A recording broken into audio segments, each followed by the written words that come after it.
তাদের মাঝে সবার ছোট যে ছিল সে অন্যদের উদ্দেশ্য করে বলতে লাগলো, এই লোকটা কতই না ভালো, আমরা তাকে কত কষ্ট দিয়েছি, আঘাতের পর আঘাত করছি, কিন্তু কিছুতেই সে তার জায়গা থেকে সরছে না, সব কিছু মুখ বুজে সহ্য করে নিচ্ছে। এমনকি আমাদের কর্মকাণ্ড সম্পর্কে আমাদের বাবাকেও কিছু বলছে না। অন্যদিকে আমরা কতই না খারাপ। যদি লোকটি এত ভালো হতে পারে তাহলে আমি কেন হতে পারবো না? আমি আজই আল্লাহর দরবারে তওবা করব এবং সকল পাপের জন্য আল্লাহর নিকট ক্ষমা প্রার্থনা করব।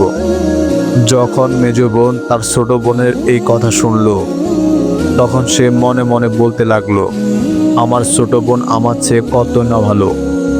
সে নিজের পাপের জন্য আল্লাহর দরবারে তওবা ইস্তেগফার করছে, আর অন্যদিকে আমি এখনো পাপ কাজের কথা চিন্তা ভাবনা করে যাচ্ছি। ধিক্কার জানাই এই শরীর এবং অন্তরে। আমার ছোট বোন যদি পাপ কাজের জন্য ইস্তেগফার করতে পারে তাহলে আমি কেন পারবো না?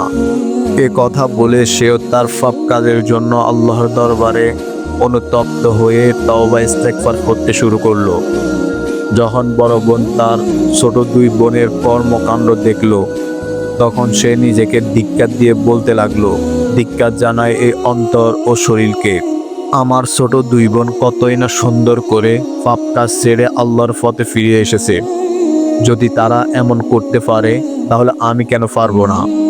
এমন করে তিন বোন সমস্ত পাপ কাজ ছেড়ে আল্লাহর নিকট তাদের গুনার জন্য তওবা ইস্তেগফার করলেন এবং সকল পাপ কাজ পরিহার করলেন। যখন এই খবর এলাকার সকল দুশ্চরিত্রা মহিলাদের কাছে পৌঁছালো, তখন তারা মনে মনে বলতে লাগলো, সে তিন বোন যারা এই সমাজের সবচেয়ে বড় গুনাহগারিনী ছিলেন, তারা যদি ক্ষমা চাইতে পারে আর আল্লাহ তাআলা যদি ক্ষমা করে দিতে পারে তাহলে আমাদের কেন পারবেন না? এই সমস্ত চিন্তা ধারণা করে এলাকার সবাই তাদের কৃতকর্মের জন্য আল্লাহর দরবারে তওবা ইস্তেগফার করলেন। এইভাবে সামান্য একজন আল্লাহর গোলামের নেক সহবতের কারণে সে এলাকার সকল মহিলারা আল্লাহ তাআলার কাছে তাদের কৃতকর্মের জন্য ক্ষমা প্রার্থনা করে এবং তাদের বদলতে এলাকার যত পুরুষ মানুষ ছিল সবাই সঠিক পথে ফিরে আসলো। আল্লাহ রাব্বুল আলামিন আমাদের সঠিক বুঝ দান করুক। আমিন।